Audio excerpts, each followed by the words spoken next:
Hello बच्चों, let's read the question. The question says enveloped virus infects or enters the host cell through option A direct penetration, option B injecting nucleic acid, option C endocytosis, option D endocytosis through chemical stimulators.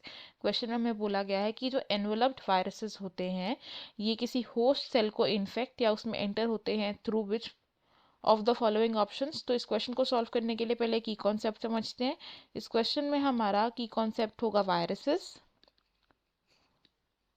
Viruses को हम कैसे describe कर सकते हैं? ये होते हैं non cellular small infectious agents जिनका साइज बैक्टीरिया से भी कम होता है, तो these are smaller than bacteria. अब ये जो वायरसेस होते हैं इनमें क्या प्रेजेंट होता है? एक कैप्सिड हेड प्रेजेंट होता है। They have a capsid head जो स्मॉल यूनिट्स कैप्सोमर से बना होता है, और साथ ही साथ क्या होता है इसमें एक न्यूक्लिक एसिड कोर प्रेजेंट होता है। और capsid plus nucleic acid core को हम ऑल टुगेदर क्या बोलते हैं? इट इज कॉल्ड न्यूक्लियो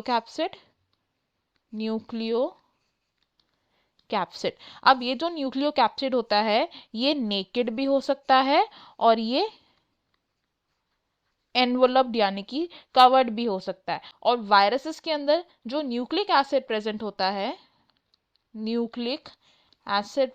है ये कौन सा होता है? It can be either DNA और आरएनए। तो एक वायरस के अंदर या तो डीएनए न्यूक्लिक एसिड प्रेजेंट हो सकता है या तो आरएनए न्यूक्लिक एसिड प्रेजेंट हो सकता है। अब इन्फेक्शन कॉज करने के लिए वायरसेस क्या करते हैं? इस न्यूक्लिक एसिड को इंजेक्ट करते हैं इन द होस्ट सेल्स। तो nucleic acid is injected in the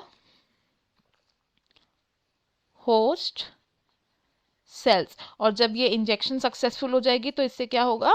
infection cause हो जाएगा by the viruses in the host cells. तो हमारे पास जो ऑप्शंस हैं इनमें से हम क्या कह रहे हैं कि हमारा ऑप्शन भी करेक्ट होगा, बिकॉज होस्ट सेल में वायरसेस एंटर होते हैं या इन्फेक्शन कॉज करते हैं by injecting their nucleic acid, and इन सेल्स में एंटर होने के बाद वायरसेस अपनी मल्टीप्लिकेशन स्टार्ट कर देते हैं एंड इन्फेक्शन और सीवियर होता जाता है। एंड ऑप्शन ए रॉन्ग हो जाएगा बिकॉज डायरेक्ट पेनिट्रेशन से एनवलप्ड वायरसेस इन्फेक्शन या एंट्रेंस नहीं करते in the host cell. Option C भी रॉन्ग होगा बिकॉज एंडोसाइटोसिस क्या होता है? एंडोसाइटोसिस होता है जब पार्टिकल्स को इंजेस्ट कर लिया जाता है into the cell by engulfing. And option D भी रॉन्ग होगा बिकॉज एंडोसाइटोसिस को वायरसेस यूज नहीं करते हैं फॉर इन्फेक्शन कॉजिंग या फिर एंट्रेंस। हमारा correct answer option B. I hope you understood it. Best of luck. Thank you.